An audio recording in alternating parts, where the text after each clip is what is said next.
All right, so I'm going to talk to you about managing urban forests for climate change. Very simply. I'm going to give you a few slides summarizing just so we're all on the same page to start, because you've heard a lot about climate change. But I want to talk about is forces for change and look in the context. If we're going to manage for climate change, you cannot do it in isolation. There are many things that are going to affect climate change, and climate change is going to affect many things. And there are other forces that are going to force our forests to change, so we need to understand what those are. And if we're going to manage our forests in the future in relation to climate change, how can we do that best? How can we help mitigate both the causes and the impacts of climate change in the process? I want to talk about that. And then lastly, what are the steps to sustainability? What should we do to help make the region more sustainable in the future, given that we have climate change and all these other factors for change? So having said that, you've seen this. I hope you've seen this. This is the projected temperature changes and the projected precipitation changes globally over the next 100 years or so. So basically, you heard, it's going to get warmer through time, and it's not so much the average change that's going to be important. It's going to be the extremes, the heat and the cold.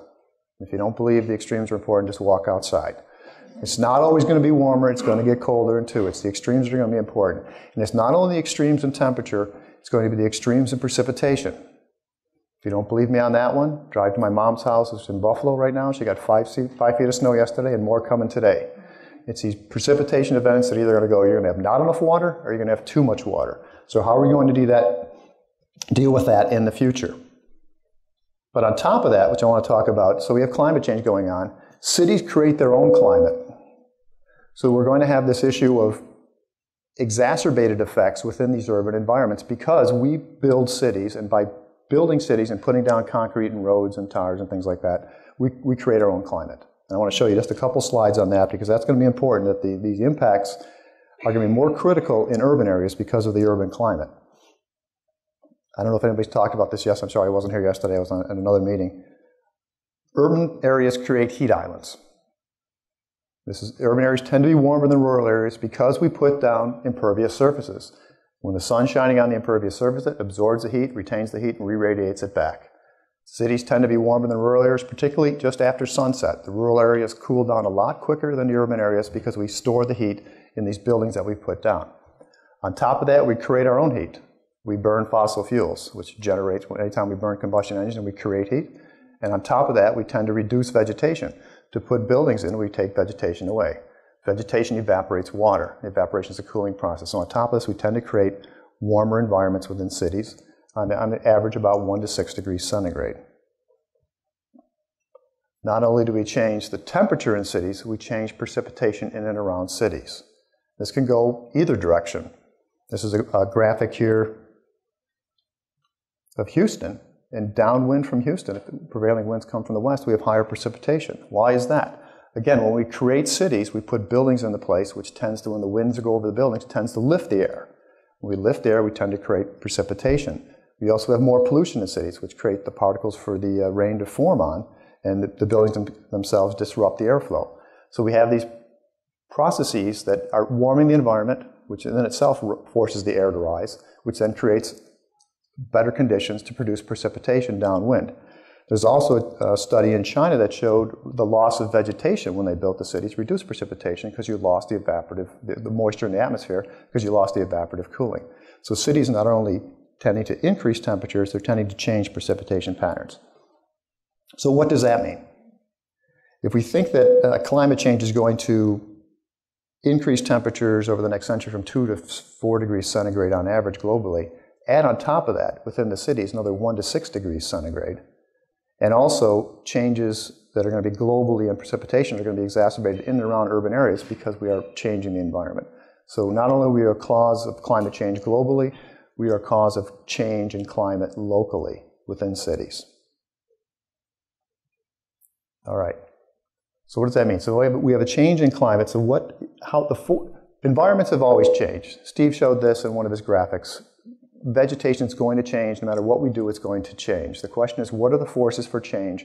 And if we are going to manage our forests, what we're proposing, if we're talking about sustainability or susceptibility to climate change, we're players in this process. So what are we going to do about that? In order to understand how we're going to direct how the future forest is going to be, we have to understand what is driving our forest to change. And if we understand the forces for change, we can mitigate that and make a better forest for the future.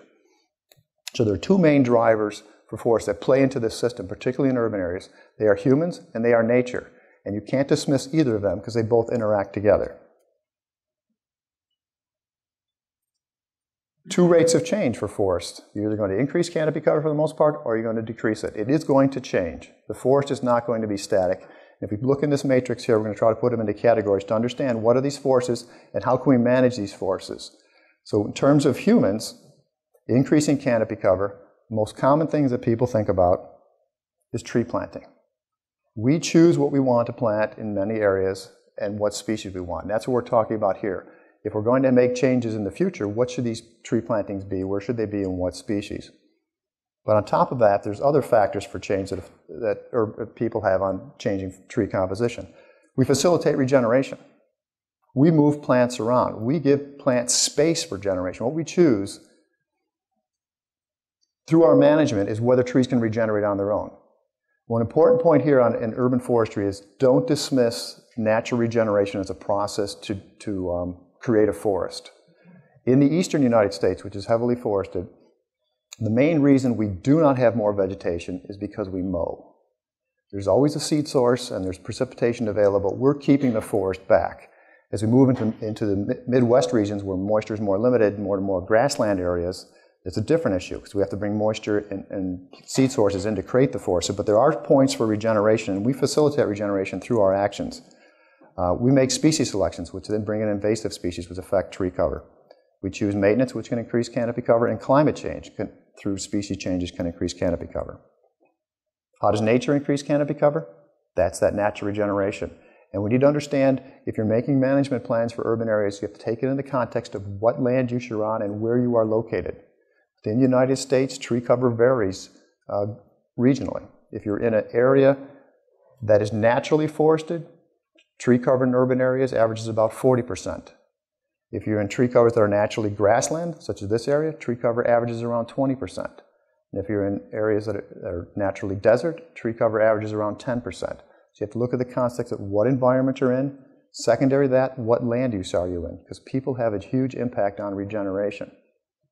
Most of the forest in urban areas is not planted by humans nationally.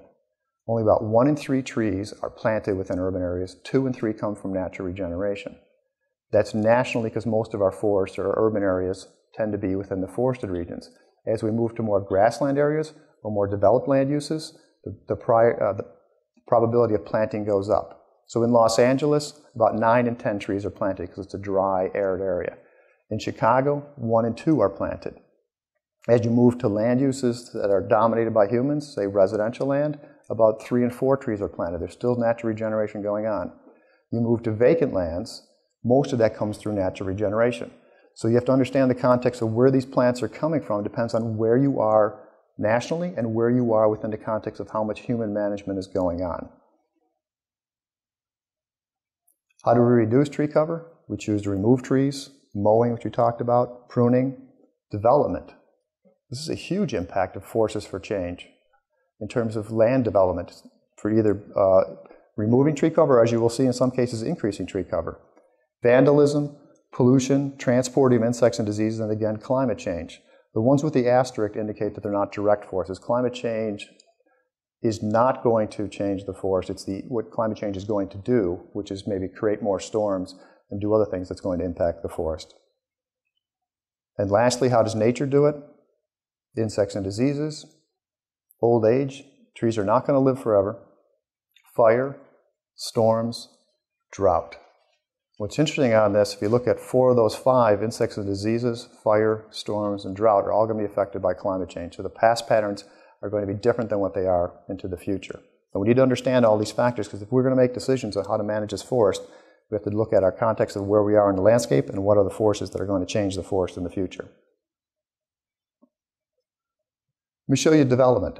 We're talking climate change here, but you can't exclude development in this process. I think even more than climate change, what's going to change the Chicago region is going to be humans. Not indirectly through climate change, but directly through our actions of land development.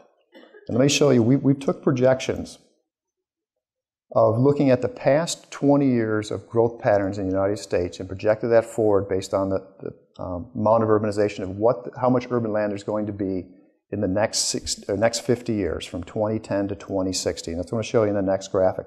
Urban land is defined as an area with population density of 500 people per square mile or more. And this is the growth pattern of where urbanization is going to expand in the United States over the next 50 years. What you'll see in this pattern is it's not going to happen in the areas that are rural. It's happening in and around the areas that are already urbanized, because that's where we have most of the infrastructure and where most of the people live. And I zoomed in here for you for the Chicago region. What's interesting to note, if I can point that right, Chicago and DuPage counties and Cook counties are not going to have as much percent. Let me step back. This is percent growth of the amount of land that's going to be consumed by urbanization in the next 50 years. So if it's this cream color, it's 0 to 1%.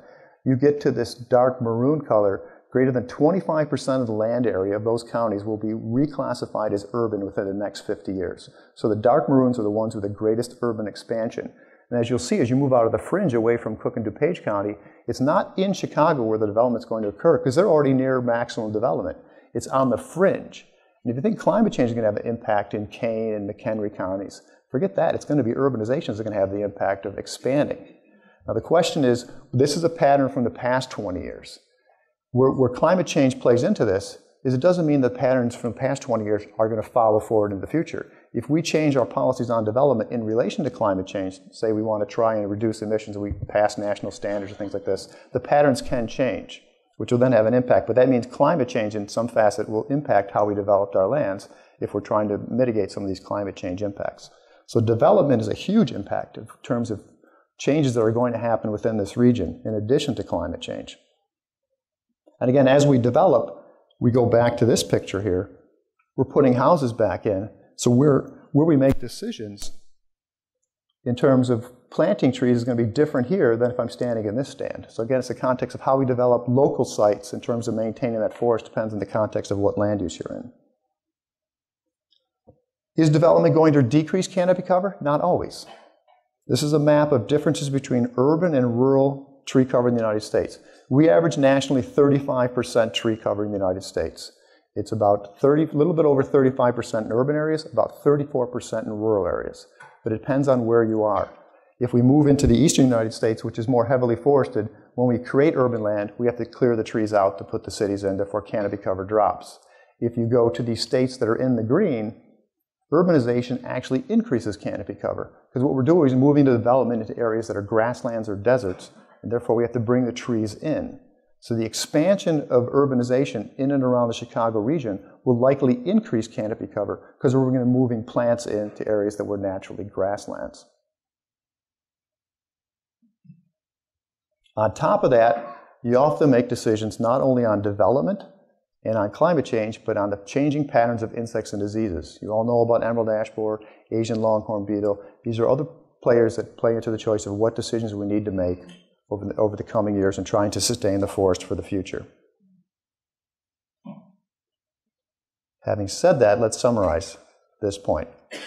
These are my top 5 major forces for change in the urban forest. Probably in the order, possibly in the order, I might swap some of these two around, but I think number 1 is development. We are our own worst enemy in terms of changing the landscape.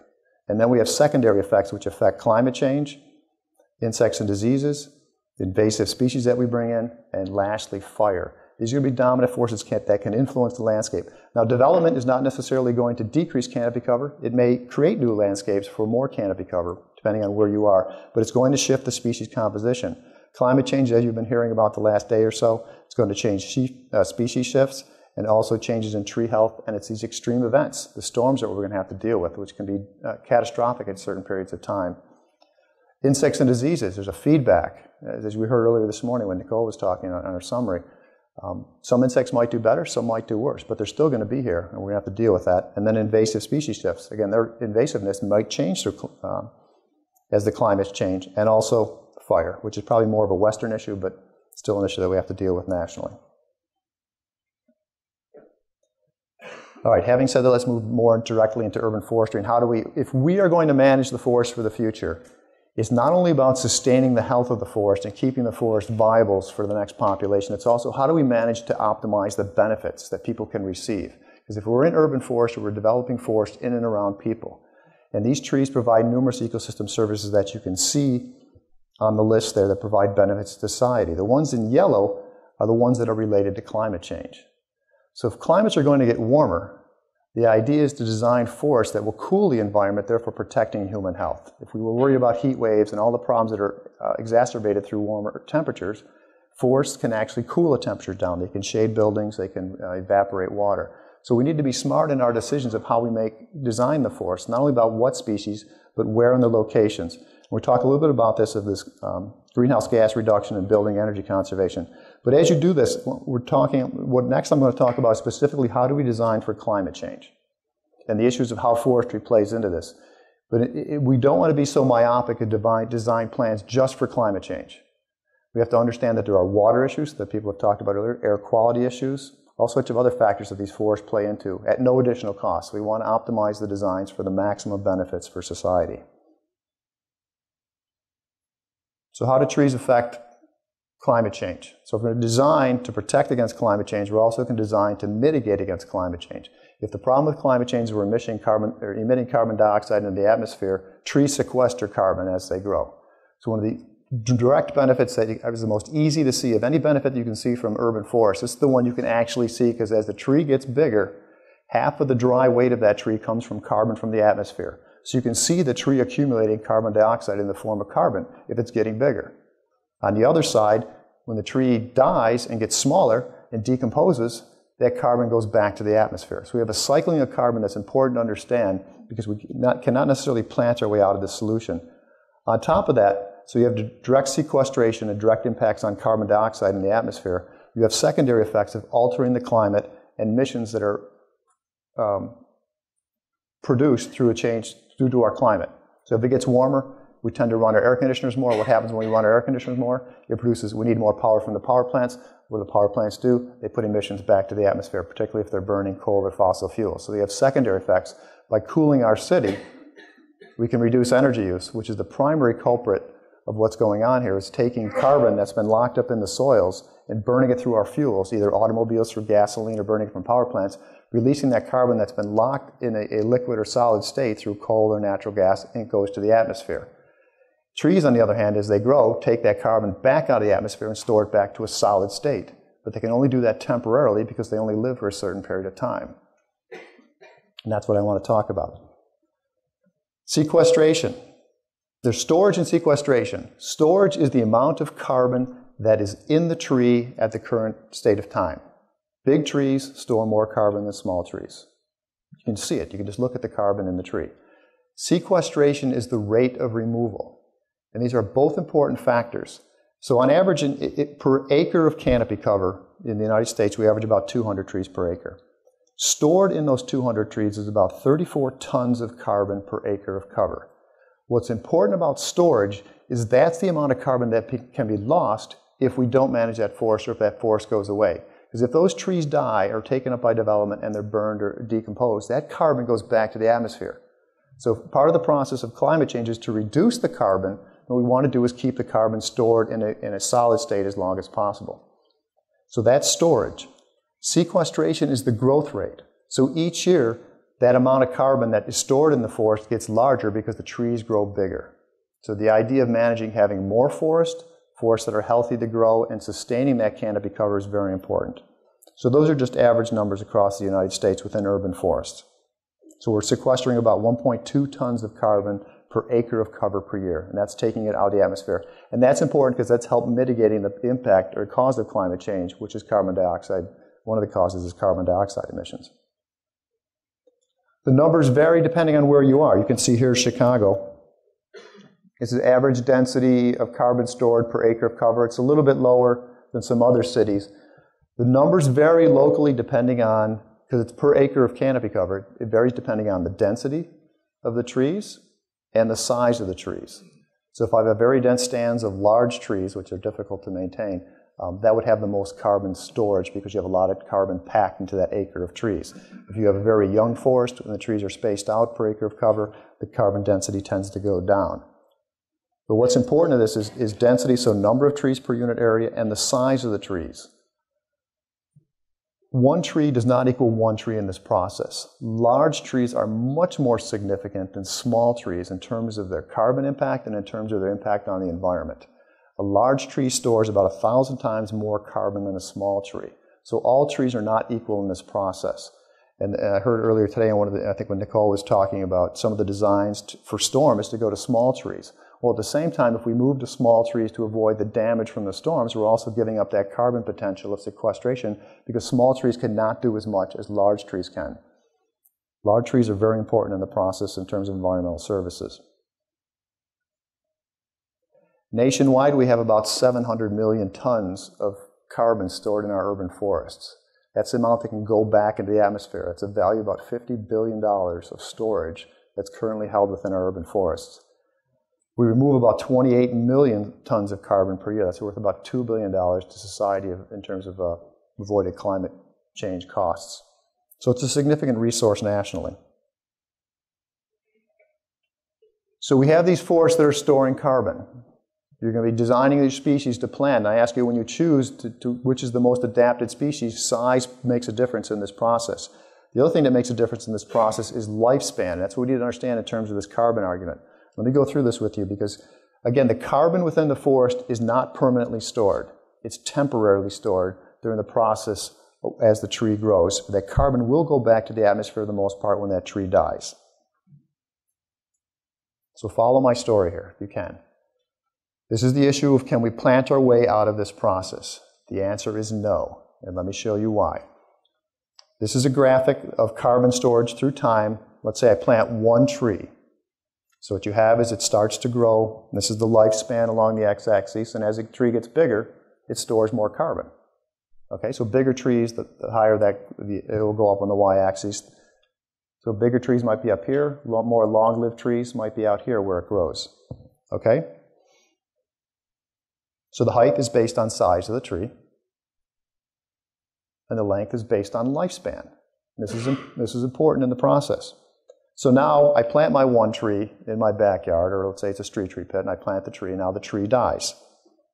And I come back and plant another tree in its place.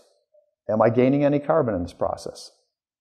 The graph has gone up now, but the answer is no. You will not gain carbon in this process for the most part because that first tree is going to decompose. The second tree can only offset the carbon for that first tree. So what happens in this process, you get this cycle through time. If I plant, it dies, I replant. You end up with a net effect of this. The decomposition of the second tree, or the first tree, is offsetting the growth of the decomposition of the second tree is offsetting the growth of the first tree. So you keep doing this through time, this is what you get. I keep replanting trees on that site, and they keep dying and decomposing. I have this. This is the natural forest cycle. A land base can only store a certain amount of carbon within the wood biomass. It's a law of physics. You can't get more than the space can hold. So what happens is if we try to get carbon accounting in terms of, let's say, trying to get carbon credits, you cannot give me credit for planting trees if I remove trees in the first place. We talk about this regulations all the time. If I go in and say, I want to get credit for environmental regulations for carbon, what I'm going to do is I'm going to plant 1 million trees. Give me my credit because these trees are going to sequester carbon. By doing that, I'm going to clear out the Morton Arboretum and then plant all the trees in the Arboretum land. It doesn't make any sense because you've lost all the carbon that was there and you're just trying to get back to zero. So we have to understand in this carbon accounting the net effect of how trees grow and they die in this process. So basically in a natural forest system, we have this. The height of the amount of sequestration is based on how many trees you can get in that space. And then these transition points are based on the average lifespan of the stand. Hopefully I haven't lost you so far. No heads bobbing. Now, what becomes important is at these transition points, when we remove the tree, what do we do with the carbon? And there's things, often in urban areas, except for Chicago, which is actually very good about utilizing wood, in many cities, it's a waste product. Where I come from in Syracuse, what do? We take it out, they chip it up and give it along the sides of the roads. Now, what happens when you chip a tree? You basically accelerated the decomposition process because you've exposed more wood exposure to the air. So basically that wood's going to decompose at a faster rate now. So if you burn it or chip it, you've accelerated the process, which is putting that carbon back to the atmosphere. What you're trying to do in the carbon argument is store as much as you can and get it out of the atmosphere through forestry. So that's not necessarily a good thing. If you just drop the tree in the wood and let it decompose, it will eventually decompose. It may take 20, 40 years, but that carbon that's in the wood for the most part is going to go back to the atmosphere. Decelerated. Take the wood and use it to wood products. This is what Chicago does. Put it in wood products. It'll store the carbon for a longer period of time, but eventually, at some point, this podium here will decompose and this carbon will go back to the atmosphere. But it forestalls it off into the future. The best alternative is use the wood for a fuel source. If the problem of why we have more carbon in the atmosphere is because we're burning fossil fuels, why not take a renewable energy source such as wood and use it to make pellets, use it for burning in your fireplace, use it to produce ethanol, use a renewable energy source, which then forestalls the need for burning fossil fuels in the first place, because most of the emissions come from urban centers because we're very heavily dependent on fossil fuels, and most of our fuels are coming from fossil fuel dependent sources, oil and natural gas and things like that. On the other side, what you do in forestry is if some of the roots, about 1/4 of the tree or so, is below ground, when you cut the tree down, you're not necessarily taking the stump out and taking the roots out. Those trees will decompose, and some of that carbon in the roots will go into permanent storage, or I'll say semi-permanent storage in the soil space, because it'll accrue below ground. However, if we, in urban areas, going back to what our predominant problem is, if we're developing land, what do we do when we develop land? We disturb the soils. What do we do when we disturb the soils? Release the carbon that's out there because we're mixing the soils up and exposing it to the atmosphere. So again, we're part of this cycle, but there is some storage in the urban soils. Okay, alternative choices, energy use. This is probably one of the biggest factors here. If I could only plant one tree in the world, I would plant it to fight climate change. I would plant it in an urban area, and I would plant it next to a building to reduce energy use. If I plant a tree in a rural area, not next to a building, the tree will probably store about the same amount of carbon in its lifespan and release the carbon. Not much net gain by putting the trees there. But if I put a tree near a building and reduce energy use, I've reduced the emissions that never go back to the atmosphere. That carbon from the energy, instead of using fossil fuel, if the building's not using its air conditioning as much, I'm not burning the fuels in the first place. We want to design our forest to reduce energy use, and trees can do this in urban areas. We do this for blocking winter winds to reduce heating needs. We do it by shading buildings and providing evaporative cooling in the summertime. There are negative attributes about energy conservation you have to be careful about, particularly in this climate. In more northern climates, if you shade the building in wintertime, and trees out of leaf still block about 40% of solar radiation. If you shade the building in the wintertime, particularly from the south side of the building, you will increase your energy need costs. Overall, you will probably reduce energy costs because the shading in the summertime will offset more than the shading in wintertime, but you have to be careful on designs there. Again, if we reduce energy use, we're not burning it at the fossil fuel. Nationwide, from urban forests, we're working on this paper right now, we estimate about 36 million megawatt hours of energy avoided, which is about $4.3 billion to the consumer, and 228 million BTUs of energy avoided due to having trees around buildings in urban areas. So that's about $7.2 billion of energy savings annually from the urban forest. But relating that to climate change, if you are reducing energy use nationwide, you're reducing emissions from the power plant.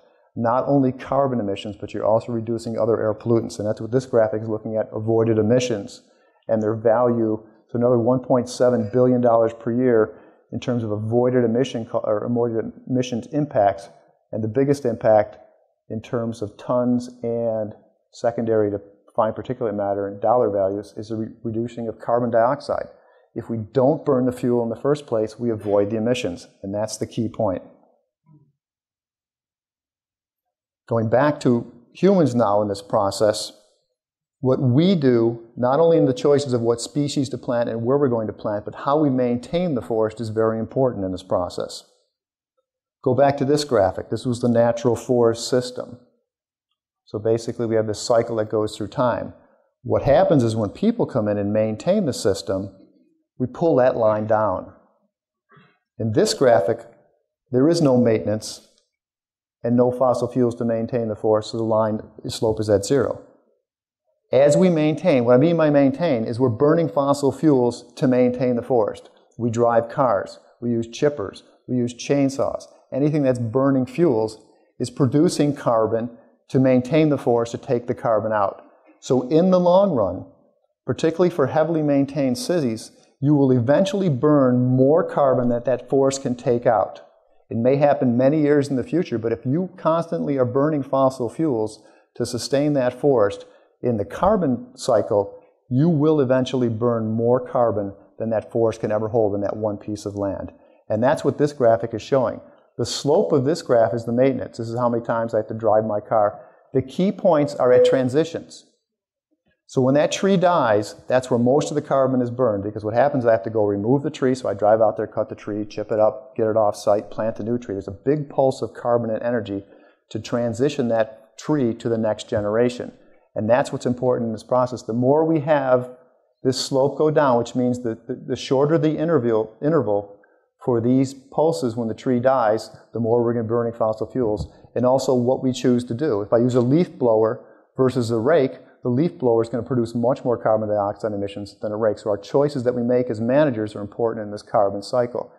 Eventually, this is what I call the last positive point. At some point, in this case, for this example, 350 years in the future, that's the last point that we're ever reaching above zero. Everything beyond that will just produce more carbon than that forest ever could take out for that site. And that's what we're trying to avoid. Avoid this or even push this last positive point as farther to the future as possible. And the factors that play into this, one is species. The two big dominant factors of pushing that transition point to the farthest in the future are the size of the tree and the lifespan of the tree. This is the argument that big trees that live long periods of time are the best that you can have. You want urban adapted species, the best tree for the best site, because that'll increase the lifespan of the trees. But you want big trees because they'll store more carbon, which means they'll push that peak of the graph up higher. And you want long-lived trees, which will extend the lifespan and then reduce the number of transition points. So I have to drive out, my tree only lives 5 years, and I have to drive out every 5 years and replace it. I'm burning much more carbon than a tree that lives 150 years, and I have to go out there every 150 years to replace that tree. There's less carbon being burned for the tree that lives a long period of time.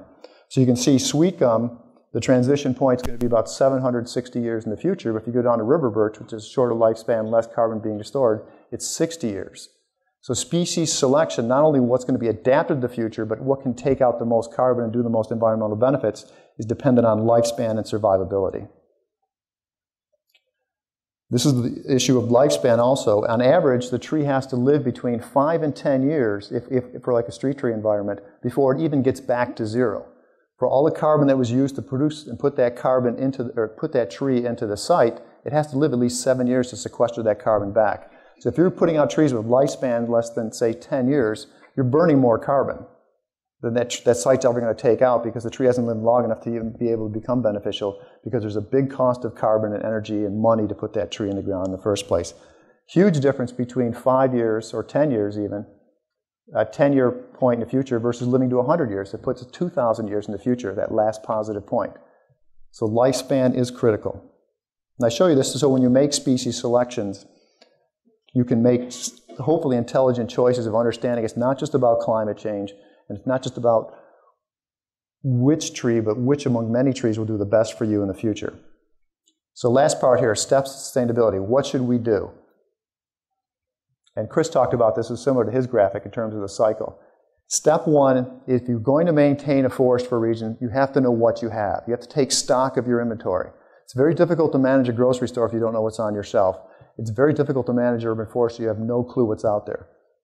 You go into a grocery store, you can see all the cans. You drive around the city, you can see all the trees. But if you have no idea how much you have, what the species composition, or how it's distributed, don't even start managing it, because you're just flying by the seat of your pants. You have to have information on the forest. And that takes some data collection, either ground or from the air, which will then tell you information on what your current stock is. Once you know your current stock, and I think that this is what they're talking about today in this conference, is, and all the different attributes, is what are the management goals? Where do you want to be in the future, and set a goal? What's your canopy cover? Where specifically do you want to put the trees? What species, knowing that you have emerald ash borer, knowing that you have Asian longhorn beetle, knowing that you have climate change, which species are you going to be planting and where, to try and optimize these benefits for future, and get very specific to a management plan, set the plan, put it in action, which gives you to a future state, and then go back and monitor in the future to remeasure. 10 years from now, are you even on track for what you were hoping? And you will learn more through the remeasurement. Issues of sustainability in terms of the urban forest are the number of trees that you have and the tree cover, age distribution. It's better to have more young trees than more old trees. Species composition, what are the best species and where should they be located? These are all 4 key factors that you need to determine in your management plan. The good end to this is there's a tool out there called iTree, which has been used here at the Morton Arboretum for the Chicago region, but looks at some of these impacts that are going on. And there are data for the Chicago region. We did an original study with the Forest Service here back in '94, updated the Chicago report in 2008, and the Morton Arboretum did one in 2012 about the whole region. So there are data about what the forests are in this region. So you don't have to start at step 1 in that graphic of collect your data. You have to go to step 2, which is developing the plans now from the data that Leslie and Chris showed and trying to do this work of making how do we make sustainable forests given the data that we have. And again, there's no right or wrong. I suppose there are wrong ways, but you'll learn the wrong way. But it's a process of dealing with what do you want to do and adjusting and being adaptive management. That's what it's about. So what iTree looks at are the health benefits that are in the yellow are already in the model. The green ones will be out in the next year or so. We're working on this. And the white ones, hopefully someday. I doubt it. I don't know how well we're going to do aesthetics. But the idea is if we can quantify structure to these benefits, that's what the tool is about. Input into this model is what Steve was talking about in Lewis's work, is all the climate change maps that they talked about in the last presentation are already being input into iTree right now. So we can look at your area, if you're in there, which species are going to do better or worse. And this is what we've done. I'm only going to show a couple graphics here. This is specifically for the city of Chicago. We took the maps that Lewis and others have done and then looked at the species composition, and if it's dark red, it's going to do a lot worse in terms of its importance values. So if it's in the red zones, that's bad. Orange, slightly bad. Yellow, no change. And the greens are these areas are the amount of population is going to do better. So we took low is the low climate change scenario, high is the high climate change scenario. We took an average of the two. So you can see for Chicago, we could only estimate based on the data that's in the models, because the city of Chicago is very diverse. There are many species that are not in our native stands. Buckthorn is a common species in Chicago. Buckthorn is an invasive plant, therefore it's we don't have the data in the United States to understand how these, from Lewis's models. Lewis doesn't do all the species. You can only do the species that exist within the country itself. So most of the Chicago forest is probably not native to the United States. So we can only assess from Lewis's model where there's enough data about 18% of the number of trees, which equates to about 1/4 of the leaf area. But you can see 12% of that 18 is going to have no change under low, about 14% under average and high. 2% is going to get slightly worse, 1.3% is going to get more severe worse, and 0 in this case will get any better. Under the low climate change scenario, 4.6 will actually get better of this 18%. This is sort of to guide the overall magnitude that we can assess. So again, we can't assess all of Chicago's urban forest, only 18% of the number of stems. But if you take that same graphic and look at the species composition, this is the 18%. So 4.6% from silver maple. These are the ones that, from Lewis's model, can be analyzed. 4.5% American elm, and you can read the rest. If they're going red, which you can see for black cherry, bur oak, and shagbark hickory, those are the ones that are going to do worse under future climates. I would hazard the bet that most of these three in the bottom are not being planted in the Chicago region. Well, some might be. Black cherry is a very common regenerated tree in natural systems. And this is common throughout the eastern United States. Not many people plant black cherries, but they're common in almost every city because they're part of the natural forest system. So the question is, if you want black cherry in the future, you want to sustain it, it's going to take much more effort because the tree's probably going to do worse. American elm is probably going to do slightly better under a low climate change scenario. So this, what we're trying to do is develop these tables right now. You can see this is the reliability and the current importance values. We're trying to take these tables from Lewis when you run it through iTree and show you which trees are likely to do better or worse under climate change scenarios. On top of that, again, you can't make the decision only on climate change. You have to look at insects and diseases. This is the risk to Chicago's urban forest from gypsy moth, from emerald ash borer. So about 12, 13 million trees are at risk to emerald ash borer. Asian longhorn beetle. What red means, it's already in the city, Cook County. Orange means it's within 250 miles. But with Chicago, it seems like Asian longhorn beetles in, out, keeps coming in and out. You keep eradicating it, which is good.